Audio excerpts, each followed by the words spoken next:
హల్లెలూయా. అందరికీ praise the lord. ప్రభునందు ప్రియమైన దేవుని బిడ్డలందరికీ యేసుక్రీస్తు నామములో శుభాభివందనాలు తెలియజేస్తూ మీకు ఆత్మీయ ఆహారాన్ని అందించడానికి దేవుడు నాకు ఈ అవకాశాన్ని అనుగ్రహించాడు. కాబట్టి కొన్ని నిమిషాలు దేవుని వాక్యాన్ని జాగ్రత్తగా వినాలని ప్రభు పేరిట మనవి చేయుచు ఉన్నాను. యేసుక్రీస్తు ప్రభువు తన రక్తంతో నిన్ను కడిగి శుద్ధీకరిస్తాడు.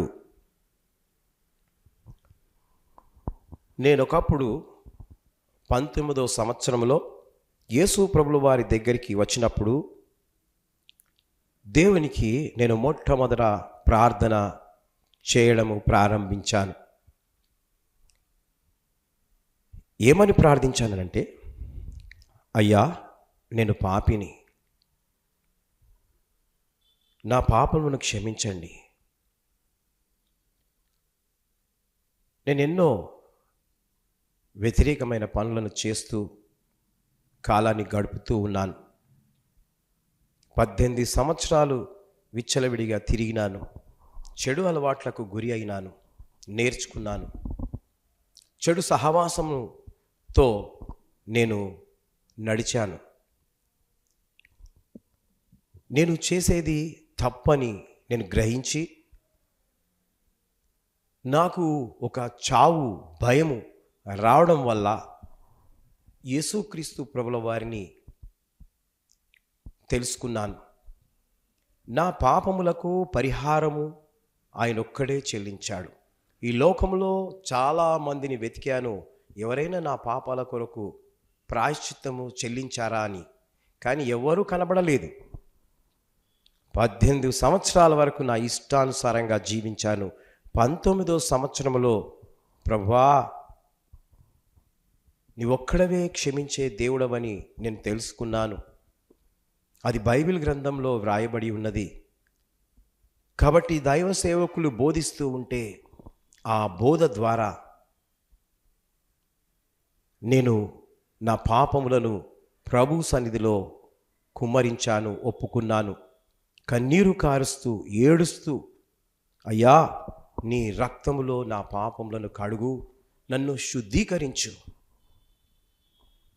ఎప్పుడైతే నేను ఈ మాటలు యేసు ప్రభు వారి పాదాల సన్నిధిలో చెప్పుకున్నానో, ఆయన నన్ను కటాక్షించి కరుణించి ఆయన పరిశుద్ధ రక్తం చేత నా పాపములన్నీ కూడా కడిగి వేసి శుద్ధీకరించాడు.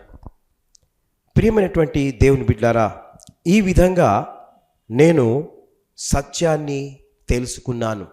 ఆ సత్యములోనే ప్రయాణం చేస్తూ ఉన్నాను. ఇప్పుడు ప్రభువుతో నడుస్తూ ఉన్నాను. నా 18 సంవత్సరాలు నా స్నేహితులతో, నా బంధువులతో నడిచాను, రక్షణ లేని వారితో.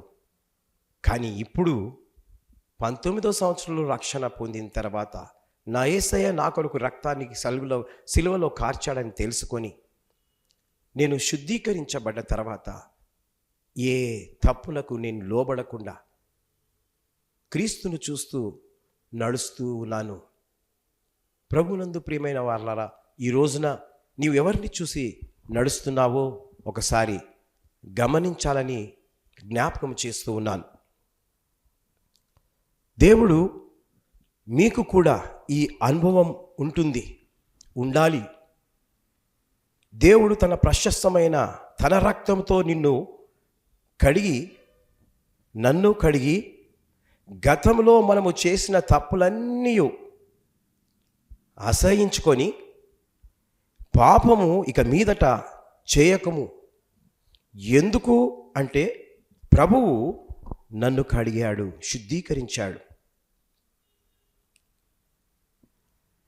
అని దేవుడు ఒక చక్కటి నిదర్శనము నాకు చూయించాడు.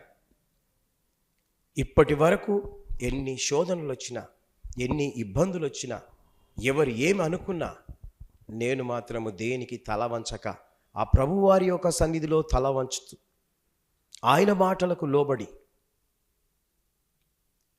తగ్గింపు కలిగి నేను యేసయ్య మార్గంలో నడవడము ప్రారంభించాను, నడుస్తూనే ఉన్నాను.